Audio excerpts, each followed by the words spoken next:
I want to come back to this slide. If you do not know, this is an Indigenous patient in Canada who passed a week ago, 2 weeks ago. We are still getting the story straight. Passed of pneumonia, received mediocre care potentially for a while before passing. It's still raw. Mom is not here, so I'm bringing it up. But this shouldn't happen. Syngap should not cost a child their life. But when you look at this picture of this beautiful little girl, we know that she received, we believe, we wonder, I mean, not be too provocative, how long she got not great care. We wonder if she was on the best possible meds. And we wonder why we are currently running a fundraiser for a funeral, which, by the way, thank you very much. We've raised $10,000 and SRF is paying for this funeral. I don't like paying for funerals. None of us want our kid on this screen, right? So this is, we know that the kids who are alive are suffering mightily, and that's why we are here. But I have always taken some solace in being a group where we don't have to put candles on our Facebook page. And we have to all remember that this is very real, right? And as the great poet Neil Peart said, because I am a Rush fan, if you choose not to decide, you still have made a choice, right? So I want to applaud every single one of you for, we can take this down, please. I want to applaud every single one of you for being here. It's a huge step to show up. I just met Jaime today. Jaime was diagnosed a few months ago. He got himself in the Colorado study. He connected with the community. You guys are 5 steps ahead of everyone who's not here. You all need to pre-register for Atlanta, and you all need to go back to your communities, to your friends, to the people living next to you, and tell them they got to come here next year. Because the only way we help our kids and make sure our kids don't end up on this screen, we can take down the slides, is by working like hell to make it happen. So let me tell you what's going to happen in 2025. I've heard a lot of numbers thrown around. Maybe it's going to be maybe we're going to have a precision therapy in 1 or 2 years. Maybe it's going to be as many as 5 years. I am cautiously optimistic. I will be pleasantly surprised if we have a precision therapy, by which I mean an ASO in 2025. I will be disappointed if we don't have one in 2026, right? So I think we have about a year left to get ready. Hopefully this time next year, there is somebody from Penn or a drug company on this stage telling you that in 3 months, they want to recruit for an ASO trial. And if that happens, do you understand what an intrathecal injection means? Do you know who to call and ask? If it's go time? Have you thought about it? How do we as a community get ready for that which we think is coming? And by the way, in a sense, it's already here. You've heard Corey talk about Ravicti. You heard Earl and Zoe talk about NAL. You've read the blog about Virginia's kid on NAL. It's already here. Longboard's happening. We have Beacon here. Beacon is not putting headbands on kids to show their device works. They're doing it because they believe that there are going to be trials where drug companies can use their device to accelerate therapies. Dave and Jay are wonderful human beings, but they're also cold-hearted capitalists, God bless them. They're here because there's a commercial opportunity, right? This is about to get very real. And our children are at risk, and our marriages are at risk, and our sanity is at risk because raising these kids is damn hard. So what can we do in the next 12 months? What can we do in the next 12 months with the time we have and the money we have to make sure that we help our kids as much as possible and we are as ready as possible for therapies, and that those therapies come as fast as humanly possible? I'm going to break it down. When we call you to sign up for studies, sign up for the damn study. We're not doing it for our health. I don't care about publications. Publications don't cure kids. Drugs cure kids. But if I ask you to take part in a study, or if Corey asks you to take part in a study, or if Rainey asks, first of all, thank them for calling. We're not paying these people. But we're doing it, and for instance, syngap.fund/I2, EYE2, that is the study right now. I want every single person who speaks English, so if you're hearing this, you could take part in this study. You email Fraser, you get the link, you put it in front of your kid for 15 minutes, you've added to the data. You've heard again and again. You saw that amazing slide from Combined Brain yesterday. Those blood samples for Syngap were the biggest bar. Why does that matter? Because every industry person in the room has a data point that says Syngap gets things done, because they have to choose which genes to work on and which genes not to work on. Cold-hearted capitalists. God bless them, right? So we need to demonstrate every single chance we get that this community will show up.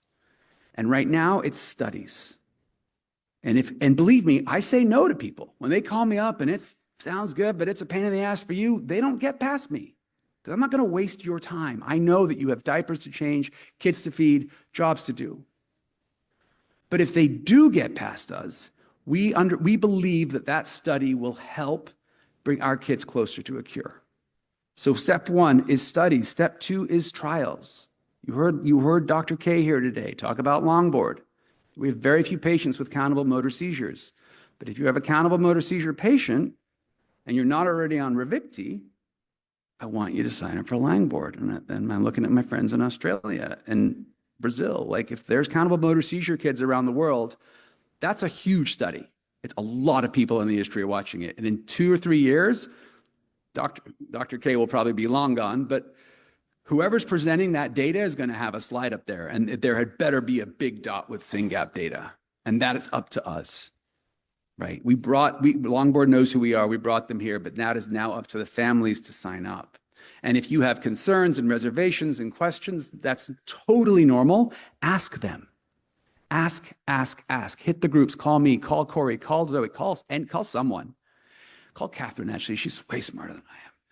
Call Virginia and ask these questions, because we need to make sure that we are, I don't see it. I don't want to feed bodies into the longboard trial. First of all, I think the drug will help our kids.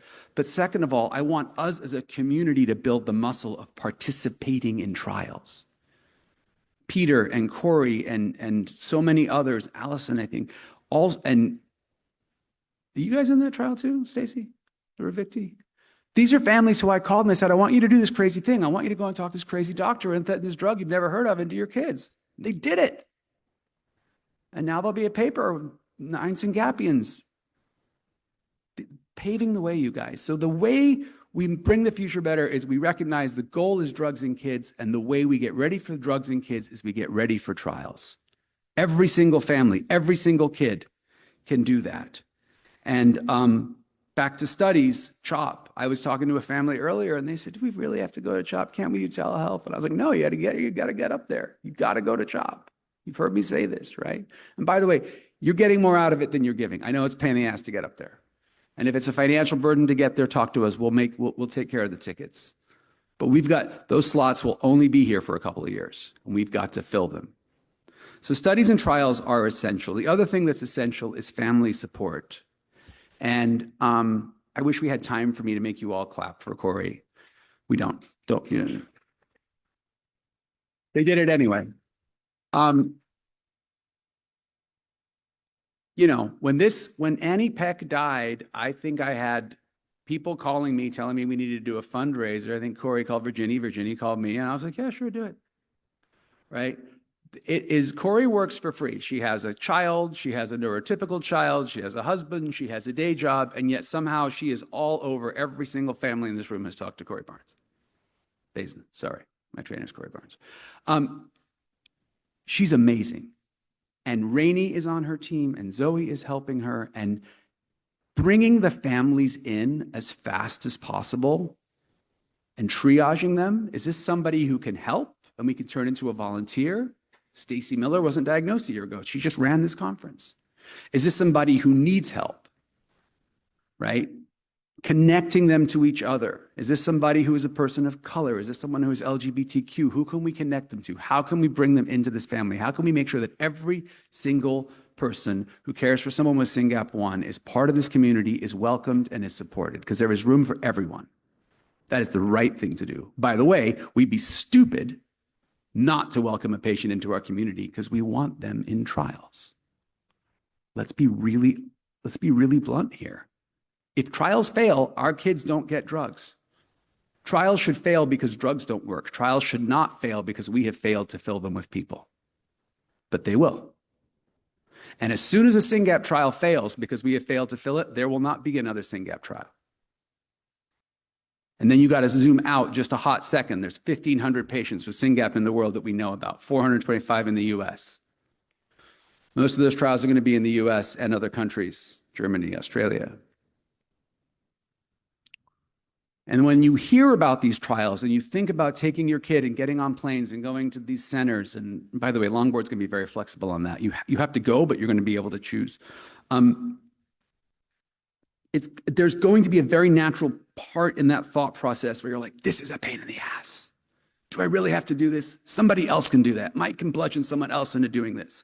I want to remind you, there's 425 people with diagnoses that we know about in the US. There are thousands of kids in corners of special ed classrooms on drugs that don't work, who don't know they have Syngap yet. And they will be diagnosed in the years to come, and they will be in this room with you in the years to come. And their parents are going to look at you, and they're either going to thank you for changing the future for their kids, or they're going to look at you and say stuff that you said 3 years ago, and you're going to wonder, why didn't we take advantage of the diagnosis we had and the grace we had and the opportunity we had? Just real talk. That we have a chance to change the future for our kids and every kid with SYNGAP1, whether or not they have one of those damn genetic reports yet or not. And it's our job to show up.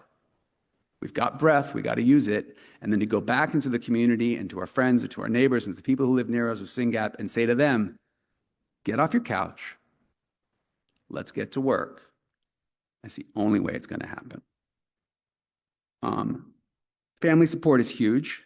Corey's done a great job. Virginia is deeply passionate about it. We are going to do more of it. There is so much to do. We can pour ourselves into this, and maybe we should. As I said in the first remarks at the top of yesterday, families who are here are exceptional. You might not feel exceptional. We're all coping one way or the other. It's therapy, meds, whatever. Do what it takes. Because the future is this close to getting so much better, and we just have to keep going, right? We just have to take care of ourselves and take care of our kids and take care of each other. Now, at the bottom of yesterday, we had Ana Mignarance on stage, and we talked about global alignment and which countries therapies will happen in. And Ana pointed at this backdrop, which is no accident, right? Everybody who sat in the room for the past 2 days knows that we have Fondo, we have Europe, we have UK, we have Australia. And next year, hopefully, we'll have India and another logo up here. Because we want Brazil. Because we want industry to know that they can call one organization and be in touch with a global family of Syngapians and have trials everywhere. So the fact that Argentina is here and Brazil is here and there's 5 Aussies. Do you have any idea how far away Australia is? People are superhuman. I mean, have you ever flown? It's nuts. But we've got to land the message with industry that we are it and we will get it done. Poland is here. Sorry, Beata. I mean, if you don't know what Beata's done in Poland, her leadership, her liaising, if Pavel was here, we would talk about Russia. I mean, this country's a bit of a mess right now. But the point is, we're it, guys. Right? This is what we're going to. Does this a reasonable amount of work for 1 year? No, it's way too much. But we're going to do all of it because we have no choice, right? So studies, trials, family support, global alignment, continuing to.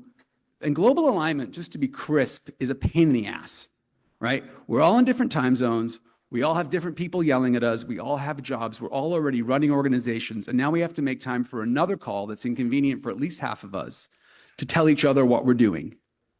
It's a ton of work, but we do it. And Danny, by the way, is I'd say Danny and Virginia have been driving, Aaron have been driving this forever. They have always been saying, we've got to be on the same page. We've got to talk to each other. We've got to communicate.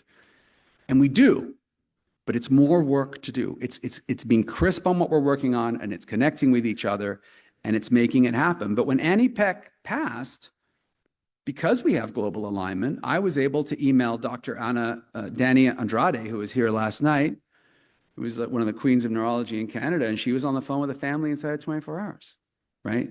That's one of the upsides of global alignment. We know the neurologists around the planet. And when one of our families is in trouble, we are able to get them help pretty damn fast if they are connected, which is why Corey's work is so important. We cannot help the families who are in a corner rocking with a Syngap diagnosis. And those families exist. There are people diagnosed with Syngap we don't know about.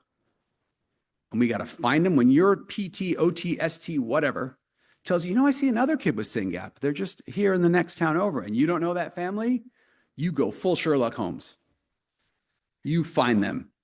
I don't care what it takes. And you bring them into the fold. Now, if it turns out they're crazy, once you've met them, be like, okay, good luck, come back. But most of them aren't crazy. Most of them are just exhausted, and they've given up hope, right? You can choose hope or despair. Despair sucks. So we've got to find a reason to be hopeful. And if you don't have a reason to be hopeful at the end of the past 2 days, I don't know what to say. Science, as Anthony mentioned, we have spent $6 million on science in the past 6 years. There's at least $500,000 of proposals on our desk that we haven't funded right now. We are currently prioritizing raising money for this to expand the clinical trials to Stanford, the natural history to Stanford. And I think the reason I've said science last, 5 years ago, I would have said, all we have to do is fund science. And I've just talked about getting ready for trials, getting ready for studies, family support. We are actually saying no to stuff that I desperately want to fund right now because my priority has to be the clinic. We have to make sure that we have doctors that can spell Syngap, that we have natural history study data, that every patient who is capable is enrolled. But then we also have really exciting opportunities where Catherine and I and her science team and Lindsay spent hours on the phone being like, this is really cool. There's a lot of stuff where we just throw on the heap and say no. But there's some stuff that we just are like, God, we need to fund this.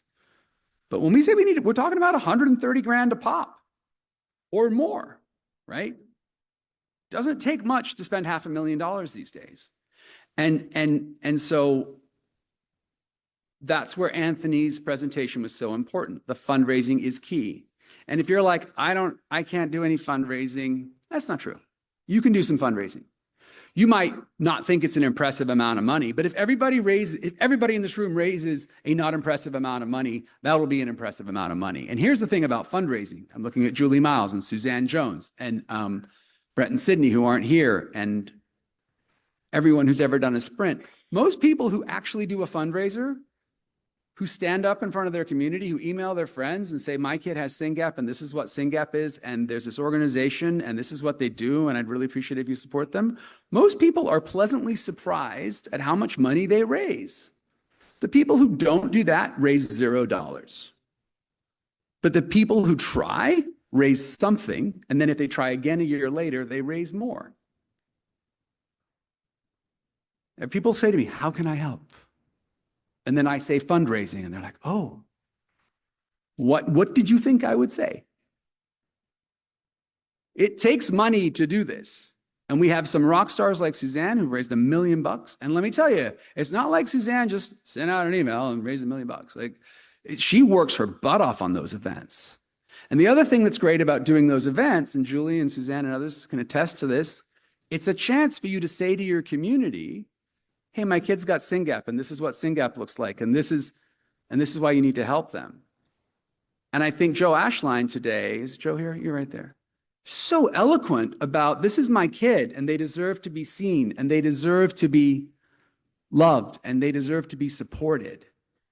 And you don't want to have to explain Syngap to your neighbor after your new neighbor after your naked Syngapian has just run through their yard. You want to have that conversation before the streaking event.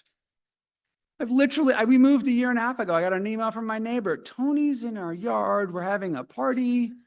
Okay, he's naked. I'll be right there. You don't want to have that meeting. You want to have them already understand what SRF is. So what we're going to do in the next year is we're going to keep funding science, but we're gonna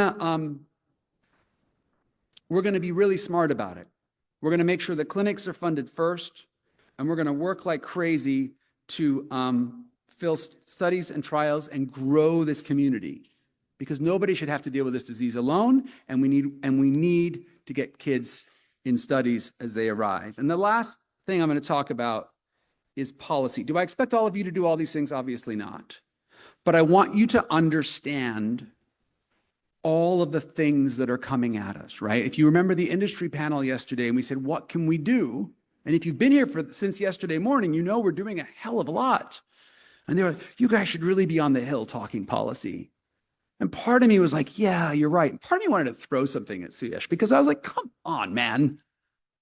Do you have any idea? First of all, the Hill is far, far away. Second of all, that's a full-time job, right? But if that's your passion, if you're a policy wonk and you want to get into that, we do have Jackie Cansier. We do have Jess Johnson, who's in. Jess, where are you? Jess is in the DC area and is interested in that. And policy does matter. And if you're willing to give up 2 days of your life this year, there's an organization called the Every Life Foundation that has Rare on the Hill, where you can fly to DC. They do a training on day one. You get appointments are made, and you walk into congressmen and senators' offices on day 2, and you meet with staffers and you explain what Syngap is. And those are representatives from your state, and you can build that relationship, which could be really helpful if you're, say, fighting an insurance denial for NAL, or begging for Ravicti, or asking the FDA to be pretty flexible about a new ASO trial. So do I want everyone in this room to do all these things? Of course not. But do I want you to think about making Syngap Research Fund your hobby? Yes. Find a thing you can do. Find a team you can volunteer for. And where's Zoe? Zoe's the queen of volunteering. Go talk to Zoe and be like, this is what I'm good at. This is what I'm not. I don't care if you speak science. Whatever it is you want to do, we have a way that, working together in an organized fashion, we can get things done. Stacy Miller, I keep coming back to her because she's right there. She showed up. She's like, I do marketing. I can organize. I'll run your conference. And she immediately knew she'd screwed up, because we were like, great, you're in charge of the conference. We're all like, oh, get out of the way. The bus is coming. But you know what? She did a beautiful job, right? Look at its meeting.